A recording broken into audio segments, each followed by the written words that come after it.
I'm Ella Mitchell, and our family seemed perfect on paper. Mom worked at the tax service, wearing her position like a badge of honor. She'd come home each evening, briefcase stuffed with papers, talking about promotions and pension plans. Dad worked at the city administration, but his heart wasn't in it. I'd catch him sketching business plans on napkins during dinner. "Think about it, Sarah," he'd say, eyes bright with excitement. "A whole chain of specialty stores. We could." "Stop it, James," Mom would cut him off sharply. "We have stable jobs, good benefits. Why can't you be satisfied with that?" I didn't understand their arguments then. To me, Dad's dreams sounded like fairy tales, full of possibility and adventure. But Mom would always shake her head, her lips pressed into a thin line. Then came that night. I was playing with my dolls when Mom's scream echoed through our house. "What do you mean you took out a loan?" Her voice was shrill, terrifying. "How much?" "Sarah, please, I've done all the research." "Are you insane? Do you want us to end up on the street?" I crept to my bedroom door, peering through the crack. Mom was pacing, her face red with anger. "I won't let you drag me down with you, James, I won't." The next morning, Dad was gone. Mom told me he'd moved to another city to start his business. I didn't understand why he hadn't said goodbye. Weeks turned into months. Dad's business succeeded, I knew, because Mom would stare at the alimony checks with a mixture of anger and disgust. But he never came back, never called, never tried to be part of my life. Mom threw herself into her work even more after that. She hired Elena, my nanny, who became my primary caregiver while Mom spent longer and longer hours at the office. "Your mother's working hard for you," Elena would say when I asked why Mom was never home. But I knew the truth, Mom was hiding from the living reminder of Dad's success, me. She'd rather bury herself in spreadsheets and tax forms than face the daughter of the man who proved her wrong. Some nights, I'd hear her on the phone with her friends. "He actually made it work. Can you believe it? But at what cost? He abandoned his own daughter." But Dad hadn't just abandoned me, Mom had pushed him away, choosing the security of her job over the uncertainty of his dreams. And now, I was paying the price for their choices, caught in the middle of their broken marriage, watching my mother retreat further into her work while my father built his empire in another city. My grandmother Marion was like a burst of color in our grayscale life. She didn't visit often, but when she did, our house came alive with her energy and warmth. Though these visits usually ended in heated arguments with Mom. "Sarah, look what you've done," Grandma would say, gesturing around our empty feeling house. "James is thriving in his business, and you've torn this family apart for what? Your pride? Don't you dare lecture me about my choices, Mom." Mom would snap back, her voice sharp as broken glass. "Stay out of my life and my decisions." I'd hide in my room during these fights, but I could still hear every word. Sometimes Grandma would come up afterward, her eyes sad but her smile warm. When I turned 7, Grandma started paying for me to attend Riverside Academy, a private school she said would give me better opportunities. Mom didn't object. I think she was just glad to have me out of the house for longer hours. As I grew older, I began to understand why Mom kept me at arm's length. Every time I got excited about a school project or showed initiative in something, I'd catch her watching me with this cold, distant look. I reminded her too much of Dad, the man who'd proved her wrong, who'd succeeded despite her predictions of failure. Mom provided for me materially. I always had clean clothes, good food, and a roof over my head. But there were never any hugs, no kisses goodnight, no I love yous. She spent her free time with friends from work, going on weekend trips and vacations without me. I stayed with Elena, my nanny, or occasionally with Grandma. I thought this was normal. I thought all mothers maintained this professional distance from their children. Until the day I went to my friend Katie's birthday party. The party was in full swing when Katie knocked over her juice. Instead of anger, her mother rushed over with a warm laugh. "Oh, sweetie, are you okay?" She hugged Katie close, kissing her forehead, helping her clean up while they giggled together. I stood frozen, watching this display of casual affection like an anthropologist observing a newly discovered tribe. Katie's mom hugged her just because. She kissed her cheek for no reason. She said, "I love you," without any special occasion prompting it. That night, I lay in bed imagining what it would be like to have a mom who hugged me, who kissed me goodnight, who wanted to spend time with me. I was hopeful when Mom started dating Robert. He'd come over for dinner, always bringing me small gifts, candy, or little toys.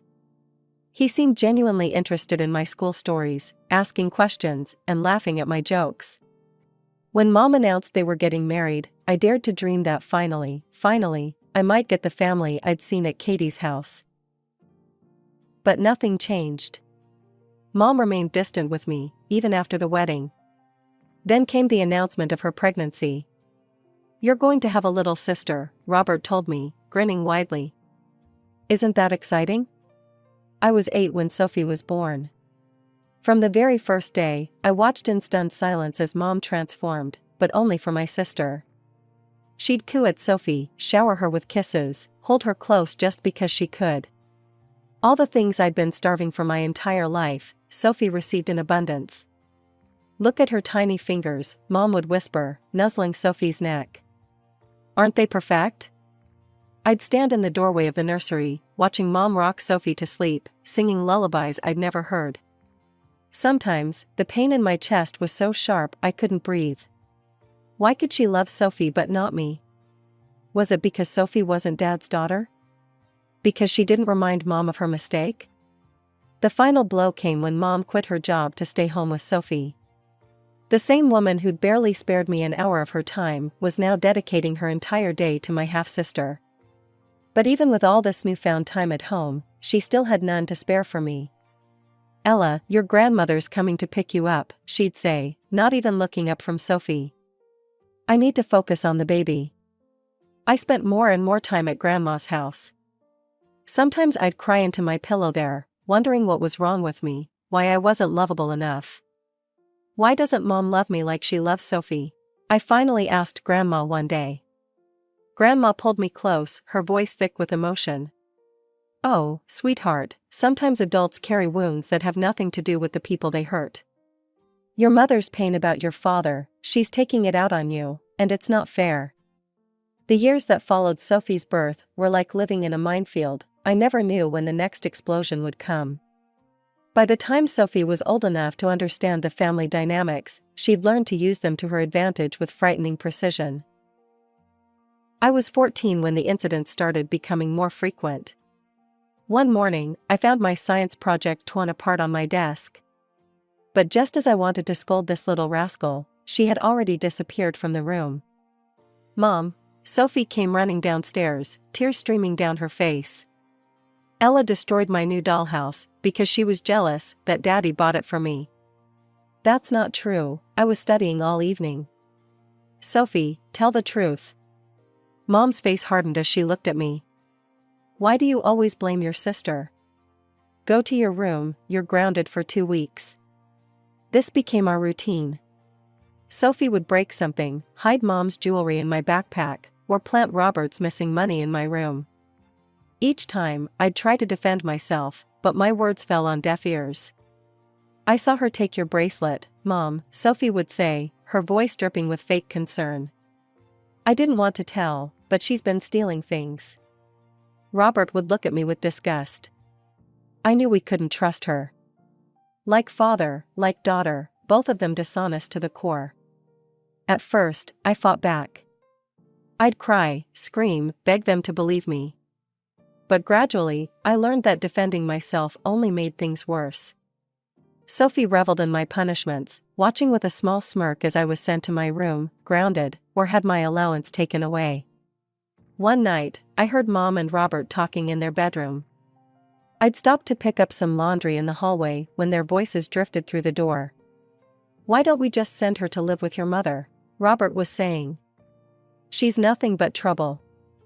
"Are you kidding?" Mom scoffed. "James sends $3,000 in alimony every month. That's why I can afford to stay home with Sophie. Once Ella turns 18, that money stops. We need to keep her here until then." The laundry basket slipped from my hands, clothes scattering across the floor. That's when everything clicked into place. I wasn't a daughter to her, I was a meal ticket. The only reason she kept me around was my father's money. That night, I lay in bed and made a plan. I would focus on my studies, get into a good college, and escape this house forever. I started staying late at the library, taking extra classes, anything to minimize my time at home. "Look at her, acting so superior with her studying," Sophie would taunt. "You think you're better than us?" But I didn't care anymore.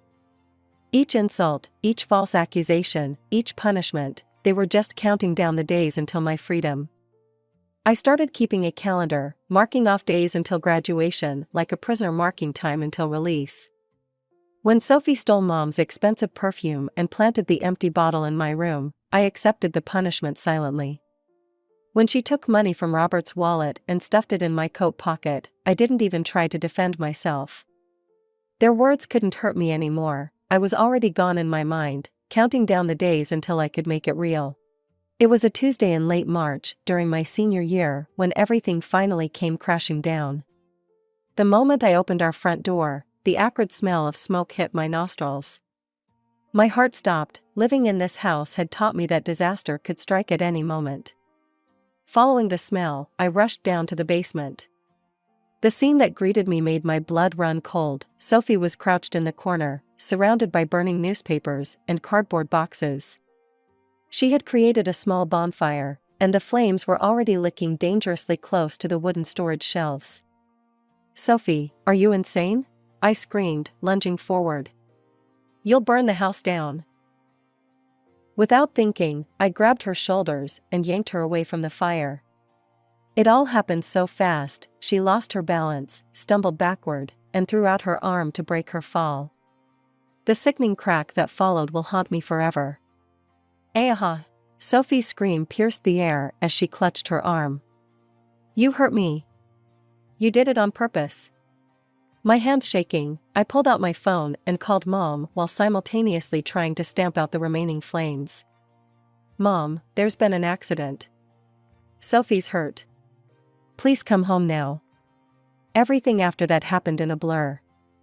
Mom burst through the door, took one look at Sophie cradling her arm, and rushed her to the hospital without even glancing at me. I sat on the stairs, my clothes still smelling of smoke, waiting for the axe to fall.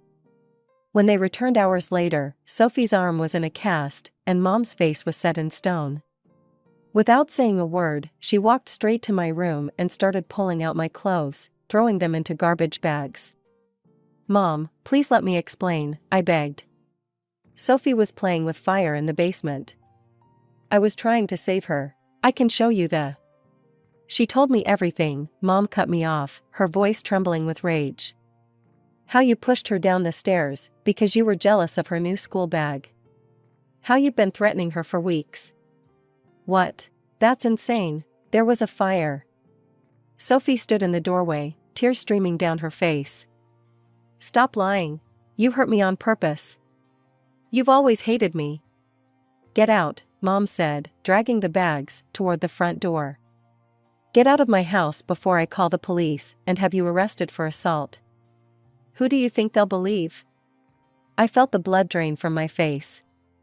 She was right. With my record of past incidents, all carefully orchestrated by Sophie, who would believe me? "I need money too." Mom laughed angrily. "Money? Your father's alimony will be paying for Sophie's medical bills. And don't even think about running to him with some made-up story. One word from you, and I'll file a police report about this assault. How would that look on your college applications?" The threat hung in the air like poison. With trembling hands, I grabbed my coat and one of the garbage bags containing my belongings. The rest of my things lay scattered across our front lawn like debris after a storm. I made my way to Grandma's house in a daze, dragging the bag behind me. When she opened the door, one look at my face told her everything she needed to know. The next few months passed in a blur of studying and college applications. When graduation day arrived, I sat among my classmates, scanning the crowd. Despite everything, a small part of me hoped to see Mom's face in the audience. But only Grandma was there, beaming with pride as I received my diploma with honors. Thanks to my grades and determination, I earned a full scholarship to State University's business school. Those 4 years were a breath of fresh air, no walking on eggshells, no false accusations, just the freedom to be myself and excel. After graduating with a degree in business management, I landed a job at a marketing firm. 8 years flew by, each one taking me further from the trauma of my childhood home. I had my own apartment, a successful career, and most importantly, peace. My only family connection was Grandma, who remained my rock through everything. Then I met David. He quite literally ran into me at a coffee shop, spilling his latte all over both of us. Instead of getting angry, we couldn't stop laughing about it. "Let me buy you a replacement coffee," he said, "and maybe a new blouse?" One coffee led to dinner, dinner led to more dates, and within 6 months, we were planning a wedding. It was a small ceremony, just us, a judge, and Grandma, who cried happy tears throughout. "You deserve this happiness, sweetheart," she whispered during our mother-daughter dance, which she had insisted on doing. David owned a chain of successful fast food restaurants across the city. One evening over dinner, he mentioned having trouble with his supply chain management. "You're great at analysis," he said. "Would you consider coming to work with me? I could use someone I trust to oversee our purchasing." I jumped at the chance. Finally, all my business training could be put to good use in a family business, a healthy one, built on trust and mutual respect. Within months of diving into the paperwork, patterns started emerging. Several suppliers were consistently overcharging while delivering subpar products. But one vendor, Fresh Fields Produce, was particularly egregious. "David, look at these numbers," I said one evening, spreading reports across our dining table. "Fresh Fields has been charging us 40% above market rate for produce that's barely making grade. And look at these delivery records, they're consistently late, affecting our inventory management." David studied the reports carefully. "This is excellent work, honey. No wonder our profit margins have been tight. I'm terminating their contract immediately." "I've already researched some alternatives," I said, pulling out more documents.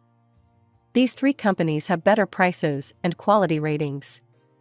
As I watched David make calls to begin the process of changing suppliers, I felt a surge of pride. This was what a real partnership looked like, working together, trusting each other, building something meaningful. My phone buzzed with an unknown number while I was reviewing supplier contracts. Something made me hesitate before answering. "Hello? Ella? It's Sophie." My hand tightened around the phone. 10 years of silence, and now this? "What do you want?" I kept my voice neutral, professional. "Can't sisters catch up? Let's meet for coffee. We have so much to talk about." "No," the word came out sharp and final. "Say what you need to say." There was a pause, then Sophie's voice changed, dropping its fake sweetness. "Fine. Your husband is about to make a huge mistake." "Fresh Fields Produce?" "That's my fiance's company." The pieces clicked into place with sickening clarity. "Marcus and I are getting married in 3 months, Sophie continued. "We've been planning this amazing wedding, cathedral venue, designer dress, 5-star catering. But we need the income from your husband's restaurant chain to pay for it." I couldn't believe what I was hearing. "Are you telling me you've been deliberately overcharging our restaurants to fund your wedding?" "Don't act so self-righteous," Sophie sneered. "Marcus just adjusted the prices a little." "We need this, Ella.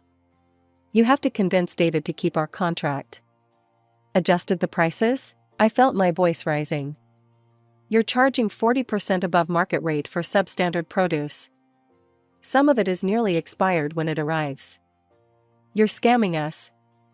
"It's called business, sis. Besides, you owe me. After everything you did." "Everything I did?" I cut her off. "You mean like when you lit a fire in the basement and then got me thrown out of my home? Were all those years you planted stolen items in my room?" "Just talk to David," Sophie demanded. "Tell him to keep our contract, or..." "Or what?" You'll lie about me again? I'm not that scared little girl anymore, Sophie. I won't help you defraud my husband's business to fund your dream wedding. Find another way to pay for your cathedral. You'll regret this, she spat and hung up. 20 minutes later, my phone rang again. Mom. How dare you, she started without preamble. After everything this family has done for you. I actually laughed. Family? What family? The one that framed me for theft? The one that threw me out on the street with garbage bags of clothes? You ungrateful little, your sister is finally happy, finally getting married, and you're trying to ruin it. Where's your loyalty? Loyalty? My voice was steady now, calm. Let's talk about loyalty, Mom. Where was your loyalty when I needed a mother? When Sophie was framing me for theft? When I was sleeping on Grandma's couch because you chose to believe another of Sophie's lies? You broke her arm, Mom shouted. I saved her life. She was playing with fire in the basement, or did you forget that convenient detail? But you never wanted the truth, did you? You just wanted excuses to hate me because I reminded you of Dad. Don't you dare. No, you don't dare, I cut her off. You don't get to demand anything from me. The only family I have is Grandma, who actually loves me. Sophie and her fiance can find honest ways to pay for their wedding. I won't help them steal from my husband's business. With that, I hung up. That evening, I sat with David in our living room, my hands wrapped around a cup of tea that had long gone cold. I told him everything, about Sophie, her fiancé Marcus, their scheme to fund their lavish wedding through overcharging our restaurants. David listened quietly, his face growing darker with each detail. When I finished, he reached over and took my hands in his. Honey, I'm not just canceling their contract now, I'm making sure every restaurant owner in this city knows exactly what kind of business Fresh Fields Produce runs. Are you sure? I asked. They'll probably try to cause trouble. Let them try, David said firmly. What they're doing isn't just unethical, it's fraud. And I protect what's mine, both my business and my wife. Over the next week, David shared the documentation I'd gathered with other restaurant owners in his network. The response was immediate and overwhelming. One by one, restaurants began canceling their contracts with Fresh Fields Produce. Marcus's reputation in the industry was destroyed. Then came another call from Mom. You've gone too far, she hissed. You're destroying your sister's future out of spite. No, Mom. Their own dishonesty did that. Well, let's see how you like being cut off completely, she threatened. I'm talking to your grandmother tonight. You won't see a penny of inheritance after what you've done. I actually smiled. Go ahead, call Grandma. I already told her everything last week. There was a pause on the other end. That's right, I continued. I told her about Sophie's fiancé's scam, about their attempted blackmail, about your threats. And you know what? She's already updated her will. I'm her sole heir, not that I care about the money. Unlike some people, I can build my own future without scamming others. Mom's response was a string of curses before she hung up. Weeks passed. Through the grapevine, I heard that Sophie's dream wedding had been cancelled. No cathedral, no designer dress, no five-star catering. She and Marcus had a quick ceremony at City Hall instead. Apparently, she blamed me for ruining her special day and destroying her fiancé's business. But I felt nothing but peace. For the first time in my life, I'd stood my ground against their manipulation and won. Their threats had no power over me anymore. Last week, Grandma came over for dinner. As we sat in our garden watching the sunset, she squeezed my hand.